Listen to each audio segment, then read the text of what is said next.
स्वामी जी, क्या विदेश में जाकर धन कमाना पाप है? इस प्रश्नों का समाधान करते हुए मेरे आचार्य जी स्वामी राम स्वरूप जी योगाचार्य कहते हैं, विदेश में जाकर धन कमाने की अनुमति वेद शास्त्र देते हैं। अच्छा यही है कि कुछ वर्ष में धन कमाकर प्राणी अपनी मातृभूमि पर वापस आ जाए, क्योंकि स्थायी रूप से विदेश में रहना सुखदायी नहीं होता। इस विषय में एक लोक कथा प्रचलित है कि लंका की रमणीकता, उसके वैभव और सौंदर्य को देखकर लक्ष्मण जी का मन मचल गया और उन्होंने श्री राम से प्रार्थना की कि आप अयोध्या जाकर क्या करेंगे, आप यहीं रहें।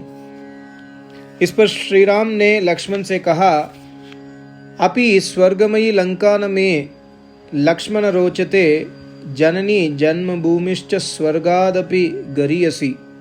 हे लक्ष्मण, यह स्वर्गमयी लंका मुझे पसंद नहीं है, क्योंकि माता और मातृभूमि ये दोनों स्वर्ग से भी बढ़कर है।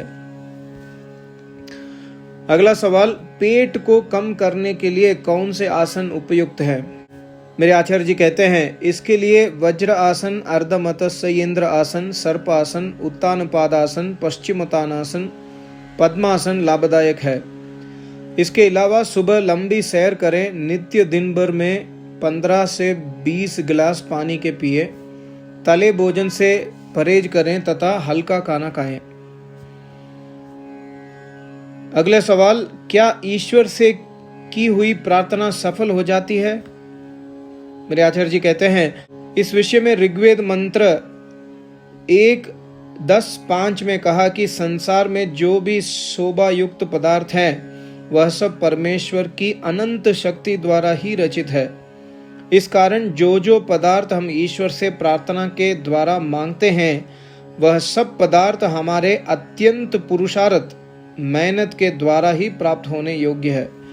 अतः परमेश्वर के पदार्थों को मांगने के लिए परमेश्वर की प्रार्थना और पुरुषार्थ दोनों ही आवश्यक है। कहा भी है कि परमेश्वर उसकी मदद करता है जो अपनी मदद अपने आप करते हैं। अगला सवाल, मृत्यु के डर से हम क्या करें? मेरे आचार्य जी कहते हैं, जीवात्मा स्वभावतः मृत्यु रूप क्लेश से डरता है।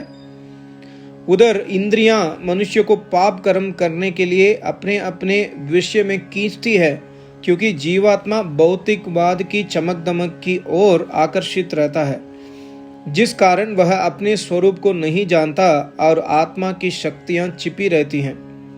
उन शक्तियों को जागृत करके मृत्यु को जीतने के लिए परमात्मा की शरण लेना आवश्यक है।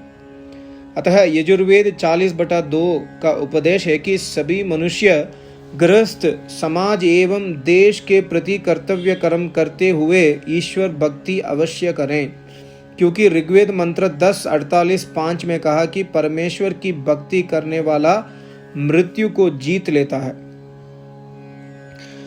अगले सवाल, द्रौपदी को 5 पति होना क्या धर्मानुसार है?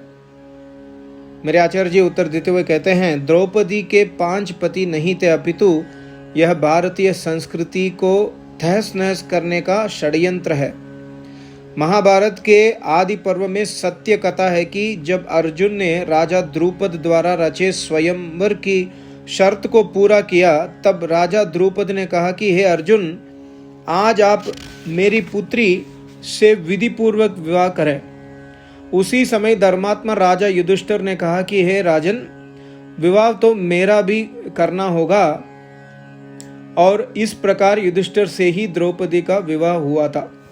द्रौपदी के स्वयंवर में स्वयं पांडवों की माता कुंती ने उन्हें जाने के लिए कहा था। स्वयंवर होने के पश्चात नकुल और सहदेव माता को सूचना देने के लिए तुरंत घर पर आ गए थे, अर्थात पांडवों की माता को स्वयंवर तथा विवाह का पहले से ही पता था। अतः यह कथा झूठी है कि पांडव भिक्षा लेकर आए और माता कुंती ने कहा कि आपस में बांट लो।